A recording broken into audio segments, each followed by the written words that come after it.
नमस्कार मित्रांनो, मी आहे KR परशुरामकर सर आणि तुमचे सर्वांचे स्वागत आहे माझ्या लर्न विथ खेमराज सर या युट्यूब चॅनलवर। वर्ग 8वीच्या मराठी माध्यमाच्या सामाजिक शास्त्र या विषयातील इतिहास या विषयाची प्रश्नपत्रिका आणि त्याचे स्वरूप कशा पद्धतीचं असेल यावरती बऱ्याच विद्यार्थ्यांची रिक्वेस्ट येत होती। तर सातत्यपूर्ण सर्वंकष मूल्यमापनावर आधारित मराठी माध्यमाची प्रथम सत्र परीक्षेची इतिहास आणि नागरिकशास्त्र या विषयाची ऍक्टिव्हिटी शीट आपण आज या व्हिडिओच्या माध्यमातून डिस्कस करणार आहोत। तर मित्रांनो, इतिहास आणि नागरिकशास्त्र या विषयाची ही प्रश्नपत्रिका एकूण 30 मार्कसाठी आपल्याला असणार आहे आणि ही 30 मार्कची ऍक्टिव्हिटी शीट आपल्याला 1.5 तासामध्ये सॉल्व करायची आहे। तर चला तर बघूया आपण ऍक्टिव्हिटी शीट मध्ये प्रश्न पहिला अ काय असणार आहे। तर प्रश्न पहिला अ मध्ये तुम्हाला दिलेल्या पर्यायापैकी योग्य पर्याय निवडून खालील विधाने पूर्ण करा अशा प्रकारचा 3 मार्कांचा हा प्रश्न परीक्षेमध्ये तुम्हाला विचारला जाणार आहे।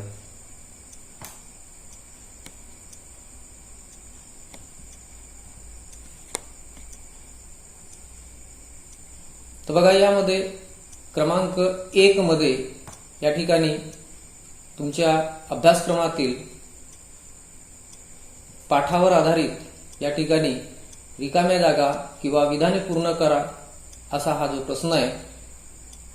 तर 1802 मध्ये रिकामी जागा पेशव्याने इंग्रजांशी तैनाती फौजेचा करार केला यासाठी या ठिकाणी पर्याय दिलेले आहेत। अ मध्ये पर्याय आहे थोरले बाजीराव, ब सवाई माधवराव, क पेशवे नानासाहेब आणि ड दुसरा बाजीराव। तर या 4 पर्यायापैकी एक योग्य पर्याय तुम्हाला या ठिकाणी या रिकाम्या जागेमध्ये भरून हा वाक्य पूर्ण करायचा आहे आणि दिलेला वाक्य पूर्ण उत्तरपत्रिकेमध्ये लिहून घ्यायचं आहे।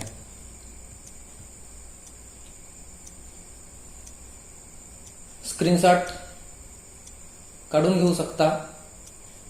त्यानंतर दुसरा या ठिकाणी वाक्य दिलेलं आहे, स्वातंत्र्यवीर सावरकरांनी 1857च्या लढ्याला रिकामी जागा हे नाव दिले। हा वाक्य तुम्हाला खालील 4 पर्यायापैकी योग्य तो पर्याय निवडून पूर्ण करायचा आहे। या ठिकाणी अ हा पर्याय दिलेला आहे स्वातंत्र्य समर, ब मध्ये दिलेला आहे भारत मंत्री, क मध्ये दिलेला आहे भारतीयांचे बंड आणि ड पर्याय दिलेला आहे स्वातंत्र्य चळवळ। तर यापैकी योग्य पर्याय भरून तुम्हाला या ठिकाणी ही रिकामी जागा पूर्ण करून घ्यायची आहे आणि जो शब्द तुम्ही या ठिकाणी भरणार त्याला अंडरलाईन करून हा वाक्य पूर्ण लिहून घ्यायचा आहे। त्यानंतर तिसरा वाक्य या ठिकाणी दिलेला आहे, राष्ट्रीय सभेचे पहिले अधिवेशन रिकामी जागा येथे भरवण्यात आले। या वाक्यामध्ये दिलेल्या रिकाम्या जागेत या 4 पर्यायापैकी योग्य तो पर्याय निवडून तुम्हाला वाक्य पूर्ण करायचे आहे। अ मध्ये पर्याय दिलेला आहे पुणे, ब मध्ये दिलेला आहे मुंबई, क मध्ये दिलेला आहे कोलकाता आणि ड मध्ये दिलेला आहे लखनौ। या 4 पर्यायापैकी योग्य पर्यायी शब्द तुम्हाला या ठिकाणी या रिकामी जागेमध्ये भरून हा वाक्य पूर्ण करायचा आहे।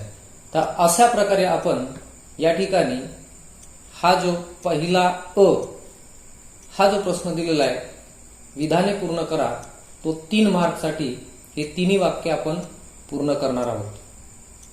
त्यानंतर प्रश्न क्रमांक 1 ब, तर या पहिला ब मध्ये तुम्हाला दिलेला आहे पुढील तक्ता पूर्ण करा।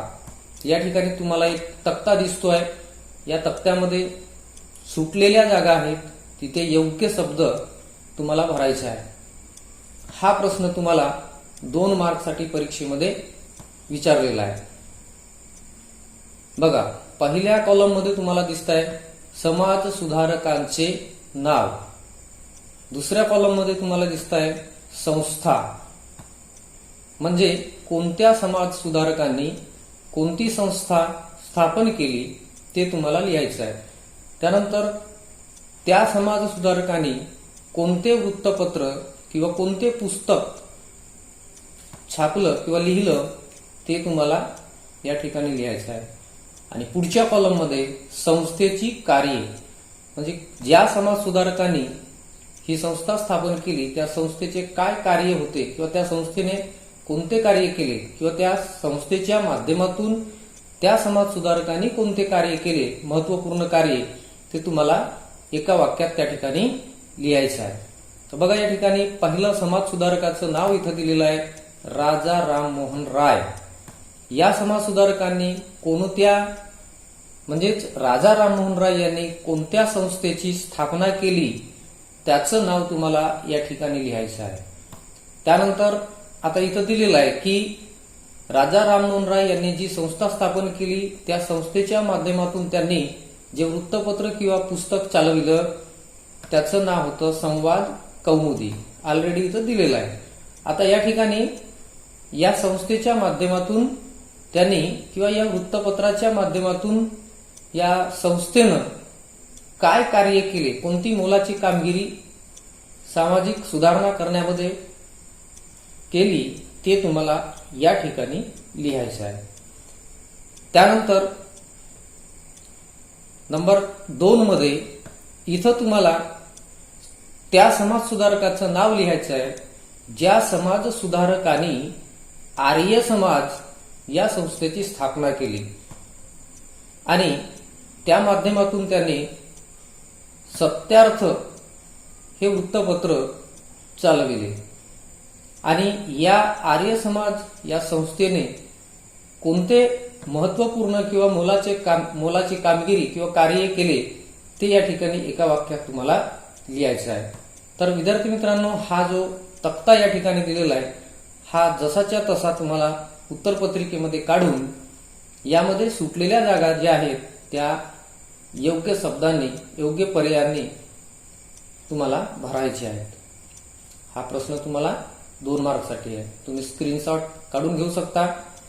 त्यानंतर पुढचा प्रश्न तुम्हाला विचारला जाणार आहे प्रश्न क्रमांक 2.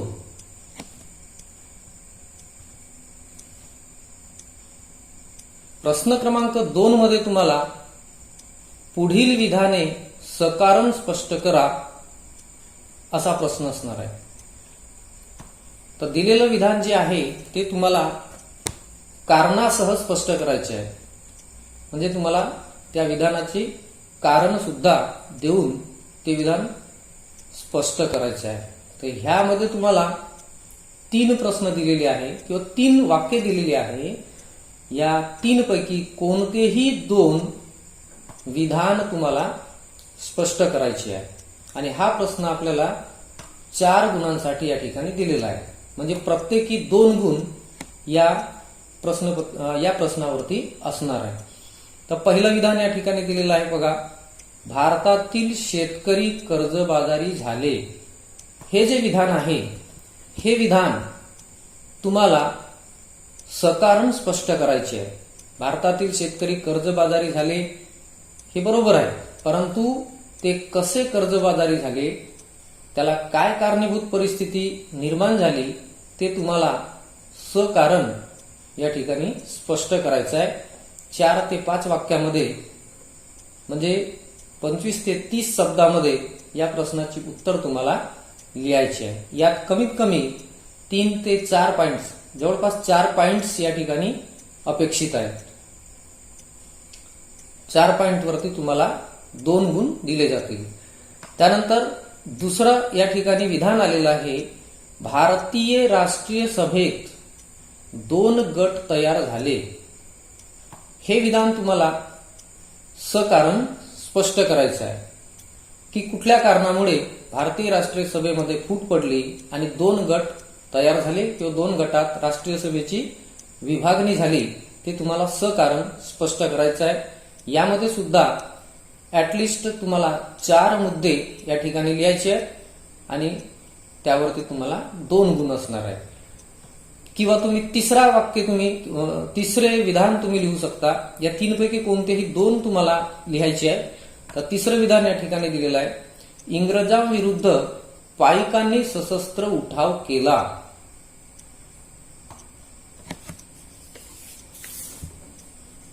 तर हे विधान तुम्हाला सकारण स्पष्ट करायचे आहे। यामध्ये सुद्धा तुम्हाला 4 मुद्द्यांची म्हणजे आवश्यकता आहे। 4 मुद्दे तुम्हाला लिहिले पाहिजे, जेणेकरून तुम्हाला 2 गुण घेता येतील। अशा प्रकारे आपल्याला या 3 पैकी कोणत्याही 2 विधानांची आपण जर उत्तर लिहिली तर आपल्याला या ठिकाणी 4 गुण मिळणार आहे। स्क्रीनशॉट काढून घ्या। त्यानंतर प्रश्न तिसरा। तर प्रश्न तिसऱ्यामध्ये अ आणि आ असे 2 उपप्रश्न असतील। तिसरा अ मध्ये टिपा लिहा हा प्रश्न असेल। तर कोणत्याही 2 टिपा तुम्हाला लिहायची आहे। या ठिकाणी तुम्हाला 3 कन्सेप्ट्स दिलेले आहेत, 3 संकल्पना दिलेल्या आहेत आणि त्यापैकी 2 तुम्हाला सोडवायचे आहेत। पुन्हा हा प्रश्न तुम्हाला 4 गुणांसाठी विचारलेला आहे। तर या ठिकाणी पहिली कन्सेप्ट आहे रामकृष्ण मिशन। याबद्दल तुम्हाला थोडक्यात माहिती जवळपास 25 ते 30 शब्दामध्ये तुम्हाला लिहायची आहे। त्यानंतर नंबर 2 राष्ट्रीय सभेची उद्दिष्टे। यामध्ये सुद्धा तुम्हाला 25 ते 30 शब्दामध्ये ही संकल्पना स्पष्ट करायची आहे किंवा यावरती टिप्पण तुम्हाला लिहायची आहे। आणि नंबर 3 मध्ये वंगभंग चळवळ। तर यावरती सुद्धा तुम्हाला 30 ते 35 शब्द किंवा 25 ते 30 शब्दामध्ये तुम्हाला टिपा लिहायच्या आहे। या ठिकाणी 3 पैकी कोणत्याही 2 कन्सेप्टवर तुम्हाला टिपा लिहा असं विचारलेलं आहे। त्यानंतर पुढचा प्रश्न तिसरा आ। तिसरा आ प्रश्न दिलेल्या सूचनेनुसार कृती करा असा विचारलेला आहे। जी सूचना तुम्हाला या ठिकाणी दिलेली असेल ती लक्षात घ्यायची आहे आणि त्यानुसार तुम्हाला कृती करायची आहे, म्हणजे ही कृती पूर्ण करायची आहे। तर या ठिकाणी हे वेब डायग्राम दिलेला आहे, तुम्हाला पूर्ण करायचे आहे, ज्याला आपण आकृतीबंध म्हणतो। तर बघा या ठिकाणी क्रमांक 1 मध्ये खालील आकृतीबंध पूर्ण करा अशी सूचना दिलेली आहे। या ठिकाणी हा प्रश्न 4 मार्कासाठी विचारलेला आहे। म्हणजेच या ठिकाणी आपण क्रमांक 1 साठी 2 मार्कची उत्तर तयार करणार आणि क्रमांक 2 मध्ये 2 मार्क अशा प्रकारे मार्क अलॉटमेंट केलेला आहे। तर या ठिकाणी तुम्हाला लक्षात घ्यावं लागेल की या आकृतीबंधामध्ये इथे सेंटरमध्ये मध्यभागी काय दिलेलं आहे ते तुम्ही लक्षात घ्या। तर इथं दिलेलं आहे इंग्रजांच्या भारतातील प्रशासनाचे प्रमुख आधारस्तंभ। तर भारतामध्ये इंग्रजांनी जी आपली राजवट निर्माण केली आणि जे प्रशासन चालविलं त्या प्रशासनाचे आधारस्तंभ, प्रमुख 4 आधारस्तंभ तुम्हाला लिहायचे आहे। तर इथे तुम्ही लिहिणार पहिला आधारस्तंभ, जे काही असेल त्याचे उत्तर इथे लिहिणार तुम्ही। त्यानंतर इथे 2, जे काही असेल त्याचे उत्तर इथे लिहिणार तुम्ही। त्यानंतर नंबर 3, जे काही असेल त्याचे उत्तर लिहिणार तुम्ही या ठिकाणी आणि पुढे क्रमांक 4, जे काही असेल ते लिहिणार तुम्ही या ठिकाणी। तर अशा प्रकारे तुम्ही ही आकृती बंध जे दिलेला आहे ते तुम्हाला उत्तरपत्रिकेमध्ये काढून घ्यावे लागेल आणि दिलेल्या सर्व या चारही चौकटीमध्ये उत्तर लिहावं लागेल. त्यानंतर नंबर 2 मध्ये संकल्पना चित्र विचारलेलं आहे. खालील संकल्पना चित्र पूर्ण करा. हा प्रश्न 2 मार्कसाठी आहे. म्हणजे या ठिकाणी प्रत्येकी 1-1 गुण 2 चौकटीमध्ये दिलेले आहे. या ठिकाणी बघा 1857च्या स्वातंत्र्य लढ्याची सूत्रे हातात घेणारे कोण व्यक्ती होते, ते 2 व्यक्ती तुम्हाला या ठिकाणी लिहायचे आहे. ज्यांनी 1857च्या स्वातंत्र्य लढ्यामध्ये किंवा 1857चा राष्ट्रीय उठाव सुद्धा त्याला आपण म्हणतो, त्यामध्ये त्या उठावाची सूत्रे त्यांनी आपल्या हाती घेतली, अशा 2 व्यक्तींची नावं या ठिकाणी तुम्हाला लिहायचं आहे आणि तुम्हाला यावरती 2 गुण मिळणार आहे. स्क्रीनशॉट काढून घेतलं असेल तुम्ही. त्यानंतर पुढचा प्रश्न क्रमांक 4 तर चौथ्या अ मध्ये या ठिकाणी काय दिलेलं आहे पहा. खालील प्रश्नांची थोडक्यात उत्तरे लिहा. म्हणजे जे प्रश्न या ठिकाणी विचारलेले आहेत त्या प्रश्नांची तुम्हाला थोडक्यात म्हणजेच 25 ते 30 शब्दामध्ये या ठिकाणी उत्तर लिहायचे आहे. आणि 2 दिलेले आहेत, तर 2 पैकी तुम्हाला कोणत्याही एका प्रश्नाचं उत्तर तुम्हाला लिहायचं आहे आणि या ठिकाणी त्याच्यावर गुण दिलेले आहे तुम्हाला 3. तर 3 गुणासाठी तुम्हाला या 2 पैकी एका प्रश्नाचं उत्तर लिहायचं आहे. पहिला प्रश्न या ठिकाणी विचारला तुम्हाला 1857च्या स्वातंत्र्य लढ्याचे परिणाम लिहा. 1857चा राष्ट्रीय उठाव किंवा जो स्वातंत्र्य लढा आहे त्याचे परिणाम काय दिसून आले ते परिणाम तुम्हाला या ठिकाणी लिहायचे आहे. किंवा दुसरा प्रश्न या ठिकाणी विचारलेला आहे 1857च्या स्वातंत्र्य लढ्यामागे कोणती सामाजिक कारणे होती. तर 1857च्या राष्ट्रीय लढ्याची जी एकंदरीत 4-5 कारणे तुम्हाला अभ्यासक्रमामध्ये दिलेली आहेत, त्यापैकी सामाजिक कारण हे एक कारण आहे. तर सामाजिक कारणे कोणती होती तेवढं तुम्हाला या ठिकाणी लिहायची आहे. तर यासाठी तुम्हाला 3 गुण दिलेले आहेत. तुम्ही या 2 पैकी कुठल्याही एका प्रश्नाचं उत्तर सोडवायचं आहे. त्यानंतर तर प्रश्न क्रमांक 4 मध्ये तुम्हाला एक उतारा दिलेला असेल, तर या उतार्यावरचे वाचन करून तुम्हाला खाली विचारलेल्या प्रश्नांची उत्तरं द्यायची आहे. बघा या ठिकाणी खालील उतार्याचे वाचन करून प्रश्नांची उत्तरे लिहा अशी सूचना दिलेली आहे आणि या ठिकाणी गुण दिलेले आहेत 2. तर हा उतारा तुम्हाला वाचन करायचा आहे. जसं या ठिकाणी बंगालमध्येच नव्हे तर संपूर्ण भारतात फाळणी विरोधात जनमत जागृत झाले. 16 ऑक्टोबर हा फाळणीचा दिवस राष्ट्रीय शोक दिन म्हणून पाळण्यात आला. भारतभर निषेध सभांद्वारे सरकारचा निषेध केला जाऊ लागला. वंदे मातरम हे गीत सर्वत्र गायले जाऊ लागले. ऐक्याचे प्रतीक म्हणून रक्षाबंधनाचा कार्यक्रम घेण्यात आला. अशा प्रकारचा तुमच्या पाठ्यपुस्तकातला उतारा या ठिकाणी दिलेला असेल आणि त्यावरती तुम्हाला त्याचे वाचन करून त्याचे आकलन करून खाली विचारलेल्या प्रश्नांची तुम्हाला उत्तर द्यायची आहे. बघा इथं प्रश्न विचारलेला आहे राष्ट्रीय शोक दिन म्हणून कोणता दिवस पाळण्यात आला. तर या प्रश्नाचे उत्तर तुम्हाला इथे या दिलेल्या उतार्यामध्ये मिळणार आहे.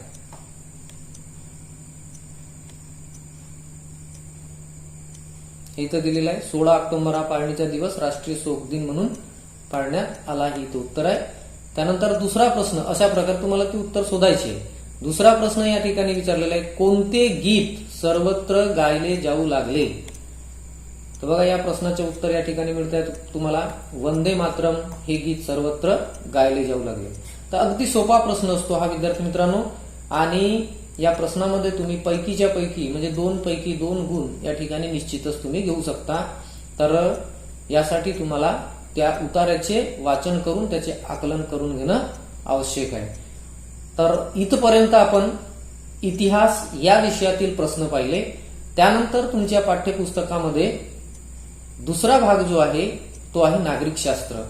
तर नागरिक शास्त्र या विषयामध्ये तुम्हाला जो दिलेला अभ्यासक्रम आहे त्यावर प्रश्न 5वा अ आणि त्याच्या पुढील प्रश्न हे असणार आहे. तर प्रश्न 5व्या पासून आपल्याला नागरिक शास्त्राचे प्रश्न सोडवायचे आहे. तर याच्यामध्ये प्रश्न 5वा अ दिलेला आहे. दिलेल्या पर्यायापैकी योग्य पर्याय निवडून विधाने पूर्ण करा. आणि हा प्रश्न आपल्याला 2 मार्कसाठी विचारलेला आहे. तर जसं इतिहास विषयामध्ये विधाने पूर्ण करा प्रश्न होता, तसंच या ठिकाणी सुद्धा नागरिक शास्त्रामध्ये विधाने पूर्ण करा असा प्रश्न आपल्याला दिलेला आहे.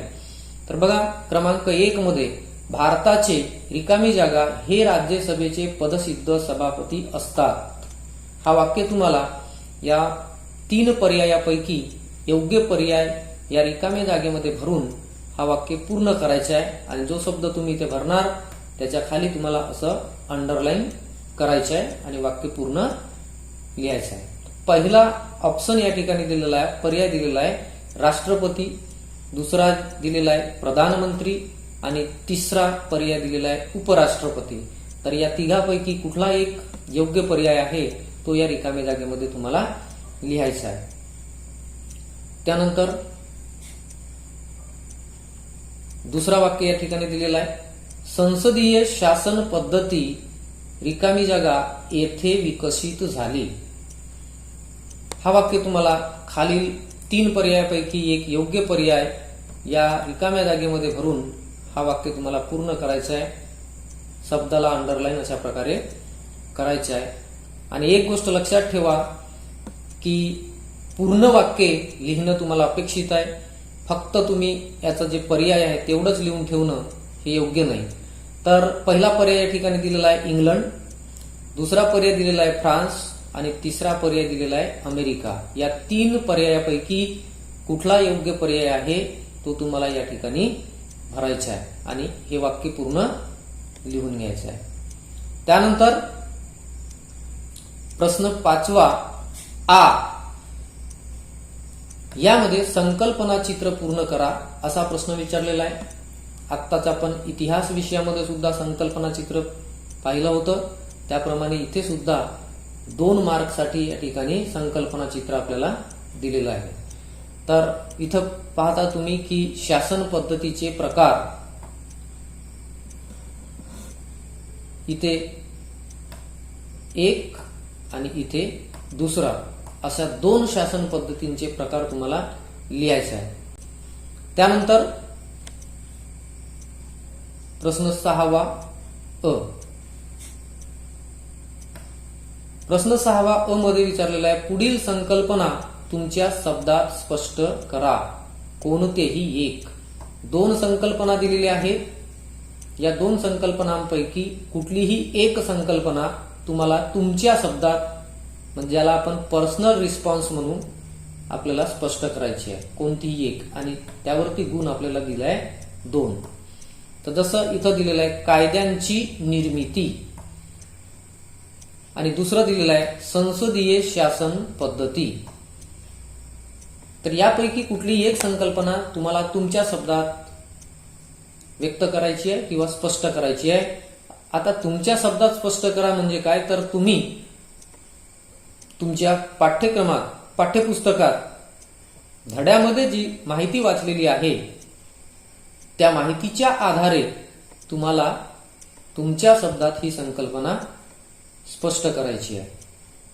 तुमच्या लक्षात आलं असेल तर या ठिकाणी संसदीय शासन पद्धती हा शासन पद्धतीचा एक प्रकार इथे दिलेला आहे, रिपीट झालेला आहे आणि हाच तुम्हाला इथे कॉपी करता येईल.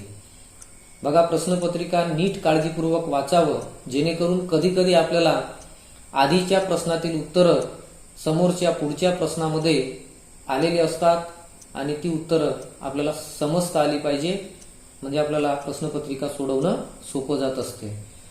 त्यानंतर ब मध्ये या ठिकाणी 6वा ब मध्ये या ठिकाणी प्रश्न दिलेला आहे, खालील प्रश्नांची 25 ते 30 शब्दात उत्तरे लिहा. कोणताही एक. 2 प्रश्न दिलेले आहेत. 2 पैकी कोणत्याही एका प्रश्नाचे 25 ते 30 शब्दात तुम्हाला उत्तर लिहायचं आहे आणि त्यावरती गुण दिलेले आहेत 2. तर पहिला प्रश्न इथं दिलेला आहे, अध्यक्षीय शासन पद्धतीची वैशिष्ट्ये स्पष्ट करा. अध्यक्षीय शासन पद्धतीची वैशिष्ट्ये. आणि बघा या ठिकाणी जसं संसदीय शासन पद्धती एक दिलेला आहे, तर इथे दुसरा अध्यक्षीय शासन पद्धती दिलेला आहे. तर बघा मित्रांनो, या ठिकाणी तुम्हाला हे 2 मार्क्स या ठिकाणी ऑलरेडी या ठिकाणी उत्तर तुम्हाला सापडलेले आहेत. इथे एक संसदीय शासन पद्धती आणि इथे दुसरा अध्यक्षीय शासन पद्धती. ह्या 2 उत्तरं तुम्हाला तुमच्या प्रश्नपत्रिकेतच मिळालेली आहेत. फक्त तुम्हाला प्रश्नपत्रिकेचे वाचन हे काळजीपूर्वक करायचं आहे आणि समजून घ्यायचं आहे. यामध्ये दुसरा प्रश्न विचारलेला आहे, लोकसभा अध्यक्षांची कामे स्पष्ट करा. लोकसभा अध्यक्षांची कामे स्पष्ट करा. या 2 प्रश्नांपैकी अध्यक्षीय शासन पद्धतीची वैशिष्ट्ये किंवा लोकसभा अध्यक्षांची कामे या 2 पैकी कुठलाही एक प्रश्न तुम्हाला सोडवायचा आहे. त्याच्यावरती तुम्हाला 2 गुण दिलेला आहे. तर विद्यार्थी मित्रांनो, अशा प्रकारे ही आपली इतिहास आणि नागरिकशास्त्र या विषयाची ऍक्टिव्हिटी शीट, ज्याला आपण प्रश्नपत्रिका म्हणू, ही या ठिकाणी आपण डिस्कस केलेली आहे. सो आय होप की तुम्हाला ही माहिती समजली असेल. तर मी तुम्हाला विनंती करतो की तुम्ही माझ्या चॅनलला सबस्क्राईब करा, हा व्हिडिओ तुमच्या मित्रमैत्रिणींना शेअर करा आणि त्यांना सुद्धा 8व्या वर्गाच्या इतिहास नागरिकशास्त्र विषयाची ऍक्टिव्हिटी शीट किंवा प्रश्नपत्रिका, तिचं स्वरूप काय असेल हे सर्वांना कळू द्या. धन्यवाद.